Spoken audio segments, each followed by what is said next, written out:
Au nom d'Allah, le tout miséricordieux, le très miséricordieux. Tahaha, nous n'avons point fait descendre sur toi le Coran pour que tu sois malheureux, si ce n'est qu'un rappel pour celui qui redoute Allah, et comme une révélation émanant de celui qui a créé la terre et les cieux sublimes. Le tout miséricordieux s'est établi istawa sur le trône. À lui appartient ce qui est dans les cieux, sur la terre, ce qui est entre eux, et ce qui est sous le sol humide. Et si tu élèves la voix, il connaît certes les secrets, même les plus cachés. Allah, point de divinité que lui, il possède les noms les plus beaux.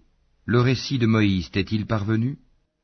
Lorsqu'il vit du feu, il dit à sa famille, « Restez ici, je vois du feu de loin, peut-être vous en apporterai-je un tison, ou trouverai-je auprès du feu de quoi me guider. » Puis, lorsqu'il y arriva, il fut interpellé. « Moïse, je suis ton Seigneur, enlève tes sandales, car tu es dans la vallée sacrée, Touwa. Moi je t'ai choisi, écoute donc ce qui va être révélé.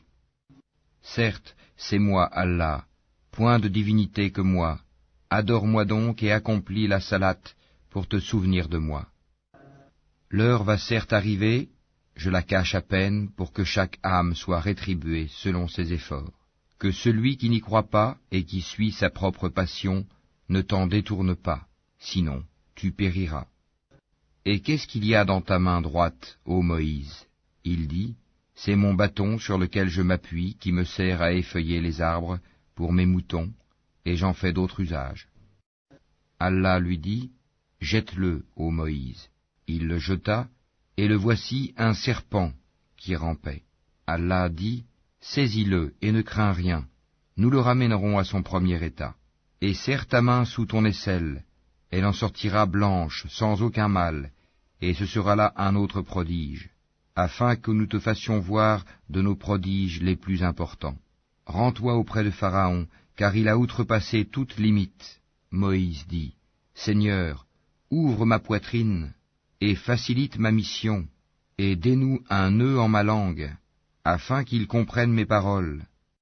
Et assigne-moi un assistant de ma famille, Aaron mon frère, accrois par lui ma force, et associe-le à ma mission, afin que nous te glorifions beaucoup, et que nous t'invoquions beaucoup.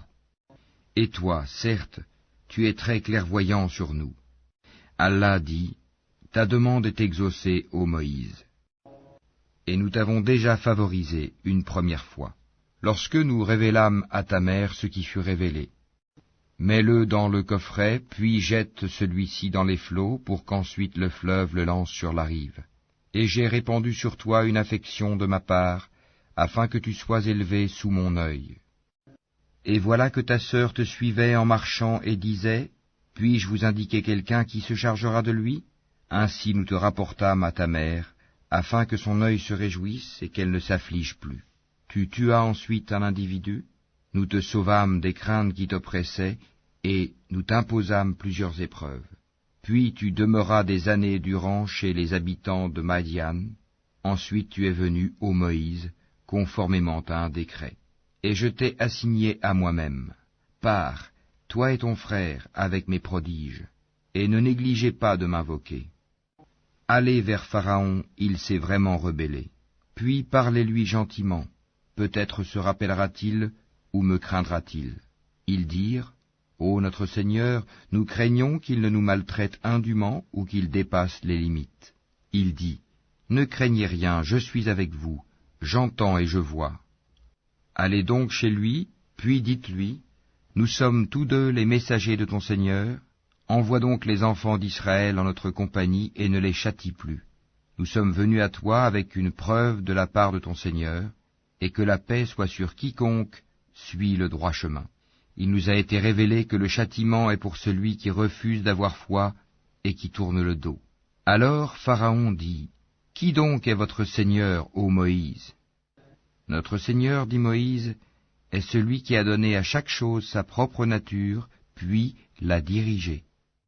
Qu'en est-il donc des générations anciennes, dit Pharaon? Moïse dit, la connaissance de leur sort est auprès de mon Seigneur dans un livre. Mon Seigneur ne commet ni erreur ni oubli.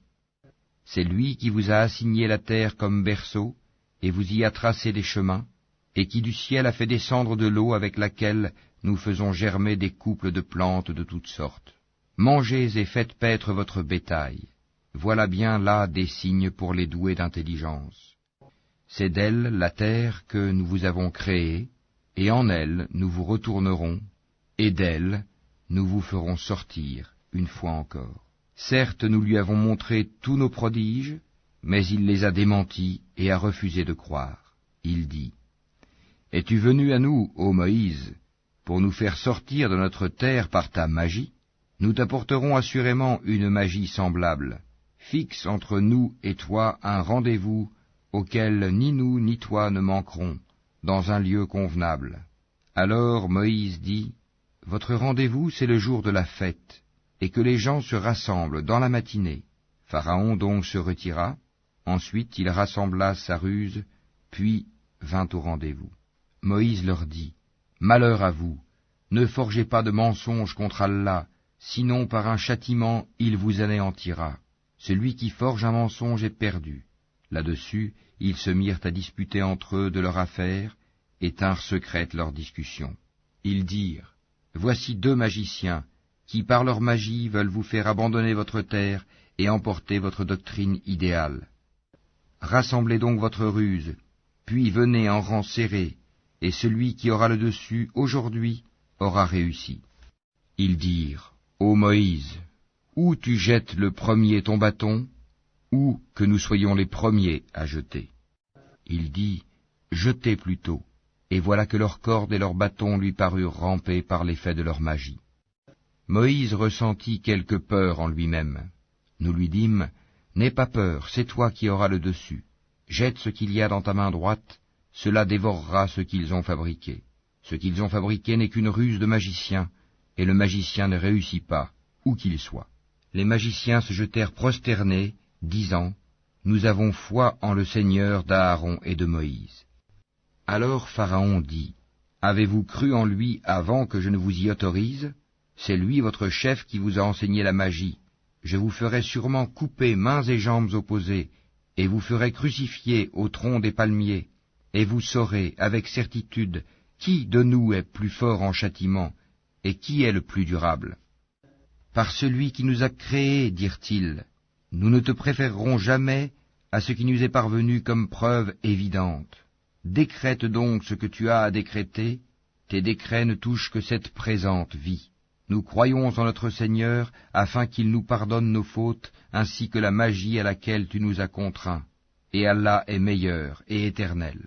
Quiconque vient en criminel à son Seigneur aura certes l'enfer où il ne meurt ni ne vit. Et quiconque vient auprès de lui en croyant, après avoir fait de bonnes œuvres, voilà donc ceux qui auront les plus hauts rangs.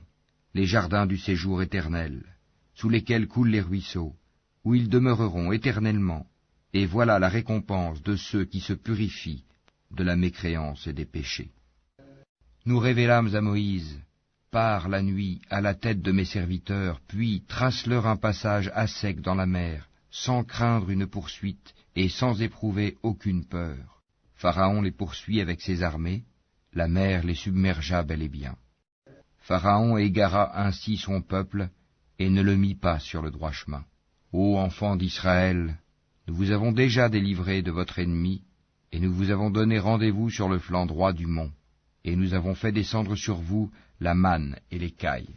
Mangez des bonnes choses que nous vous avons attribuées, et ne vous montrez pas ingrats, sinon ma colère s'abattra sur vous, et celui sur qui ma colère s'abat va sûrement vers l'abîme.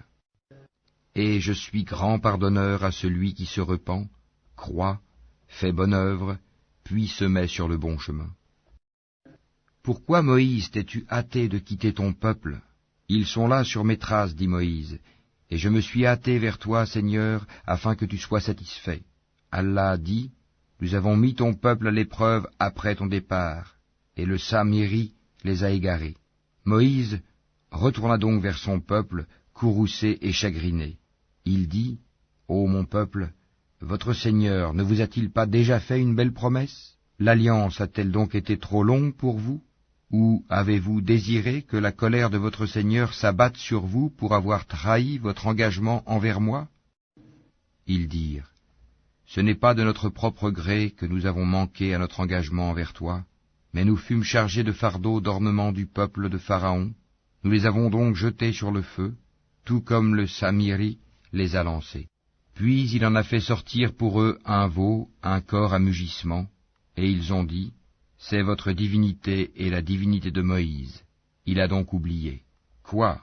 Ne voyait-il pas que le veau ne leur rendait aucune parole, et qu'il ne possédait aucun moyen de leur nuire ou de leur faire du bien? Certes, Aaron leur avait bien dit auparavant, « Ô mon peuple, vous êtes tombés dans la tentation à cause du veau. Or c'est le tout miséricordieux qui est vraiment votre Seigneur. Suivez-moi donc et obéissez à mon commandement. » Ils dirent, « Nous continuerons à y être attachés jusqu'à ce que Moïse retourne vers nous. » Alors Moïse dit, « Qu'est-ce qui t'a empêché, Aaron, quand tu les as vus s'égarer, de me suivre?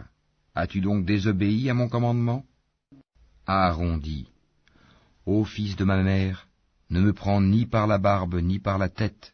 Je craignais que tu ne dises, tu as divisé les enfants d'Israël et tu n'as pas observé mes ordres. » Alors Moïse dit, « Quel a été ton dessein, ô Samiri ?» Il dit, « J'ai vu ce qu'ils n'ont pas vu. J'ai donc pris une poignée de la trace de l'envoyé, puis je l'ai lancé. Voilà ce que mon âme m'a suggéré. » Va-t'en, dit Moïse. Dans la vie, tu auras à dire à tout le monde, « Ne me touchez pas. » Et il y aura pour toi un rendez-vous que tu ne pourras manquer. Regarde ta divinité que tu as adorée avec assiduité. Nous la brûlerons, certes, et ensuite nous disperserons sa cendre dans les flots. En vérité, votre seul Dieu est Allah, en dehors de qui il n'y a point de divinité. De sa science, il embrasse tout. C'est ainsi que nous te racontons les récits de ce qui s'est passé. C'est bien un rappel de notre part que nous t'avons apporté. Quiconque s'en détourne de ce Coran portera au jour de la résurrection un fardeau. Ils resteront éternellement dans cet état, et quel mauvais fardeau pour eux au jour de la résurrection. Le jour où l'on soufflera dans la trompe, ce jour-là, nous rassemblerons les criminels tout bleus de peur. Ils chuchoteront entre eux. Vous n'êtes restés là que 10 jours. Nous connaissons parfaitement ce qu'ils diront lorsque l'un d'entre eux, dont la conduite est exemplaire, dira « Vous n'êtes restés qu'1 jour ». Et ils t'interrogent au sujet des montagnes. Dis, mon Seigneur les dispersera comme la poussière, et les laissera comme une plaine dénudée, dans laquelle tu ne verras ni tortuosité ni dépression. Ce jour-là, ils suivront le convocateur sans tortuosité, et les voix baisseront devant le tout miséricordieux. Tu n'entendras alors qu'un chuchotement. Ce jour-là, l'intercession ne profitera qu'à celui auquel le tout miséricordieux aura donné sa permission et dont il agréera la parole. Il connaît ce qui est devant eux et ce qui est derrière eux, alors qu'eux-mêmes ne le cernent pas de leur science. Et les visages s'humilieront devant le vivant, celui qui subsiste par lui-même, Al-Qayyum, et malheureux sera celui qui se présentera devant lui, chargé d'une iniquité. Et quiconque aura fait de bonnes œuvres, tout en étant croyant, ne craindra ni injustice ni oppression. C'est ainsi que nous l'avons fait descendre, un Coran en langue arabe, et nous y avons multiplié les menaces, afin qu'ils deviennent pieux, ou qu'ils les incitent à s'exhorter. Que soit exalté Allah, le vrai souverain. Ne te hâte pas de réciter le Coran avant que ne te soit achevée sa révélation. Et dis, ô mon Seigneur, accrois mes connaissances. En effet, nous avons auparavant fait une recommandation à Adam, mais il oublia, et nous n'avons pas trouvé chez lui de résolution ferme. Et quand nous dîmes aux anges, prosternez-vous devant Adam, ils se prosternèrent, excepté Iblis, qui refusa. Alors nous dîmes, ô Adam, celui-là est vraiment un ennemi pour toi et ton épouse. Prenez garde qu'il vous fasse sortir du paradis, car alors tu seras malheureux, car tu n'y auras pas faim, ni ne seras nu. Tu n'y auras pas soif, ni ne seras frappé par l'ardeur du soleil. Puis le diable le tenta en disant, « Ô Adam, t'indiquerai-je l'arbre de l'éternité et un royaume impérissable ?» Tous deux, Adam et Ève, en mangèrent. Alors leur apparut leur nudité, ils se mirent à se couvrir avec des feuilles du paradis. Adam désobéit ainsi à son Seigneur, et il s'égara. Son Seigneur l'a ensuite élu, agréé son repentir, et l'a guidé. Il dit, « Descendez d'ici, Adam et Ève, vous serez tous, avec vos descendants, ennemis les uns des autres. Puis, si jamais un guide vous vient de ma part, quiconque suit mon guide ne s'égarera ni ne sera malheureux. Et quiconque se détourne de mon rappel mènera certes une vie pleine de gêne, et le jour de la résurrection, nous l'amènerons aveugle au rassemblement. Il dira, « Ô mon Seigneur, pourquoi m'as-tu amené aveugle alors qu'auparavant je voyais ?» Allah lui dira, « De même que nos signes enseignements t'étaient venus et que tu les as oubliés, ainsi aujourd'hui tu es oublié. » Ainsi sanctionnons-nous l'outrancier qui ne croit pas aux révélations de son Seigneur, et certes, le châtiment de l'au-delà est plus sévère et plus durable. Cela ne leur a-t-il pas servi de direction que nous ayons fait périr avant eux tant de générations dans les demeures desquelles ils marchent maintenant? Voilà bien là des leçons pour les doués d'intelligence. N'eût été un décret préalable de ton Seigneur, et aussi un terme déjà fixé, leur châtiment aurait été inévitable et immédiat. Supporte patiemment ce qu'ils disent et célèbre sa louange avant le lever du soleil, avant son coucher et pendant la nuit, et exalte sa gloire aux extrémités du jour. Peut-être auras-tu satisfaction. Et ne tends point tes yeux vers ceux dont nous avons donné jouissance temporaire à certains groupes d'entre eux, comme décor de la vie présente, afin de les éprouver par cela. Ce qu'Allah fournit au paradis est meilleur et plus durable. Et commande à ta famille la salate, et fais-la avec persévérance. Nous ne te demandons point de nourriture, c'est à nous de te nourrir. La bonne fin est réservée à la piété. Et ils disent, pourquoi ne nous apporte-t-il pas un miracle de son Seigneur? La preuve, le Coran, de ce que contiennent les Écritures anciennes ne leur est-elle pas venue? Et si nous les avions fait périr par un châtiment avant lui, Mohammed, ils auraient certainement dit, « Ô notre Seigneur, pourquoi ne nous as-tu pas envoyé de messagers? Nous aurions alors suivi tes enseignements avant d'avoir été humiliés et jetés dans l'ignominie. » Dis, chacun attend. Attendez donc, vous saurez bien.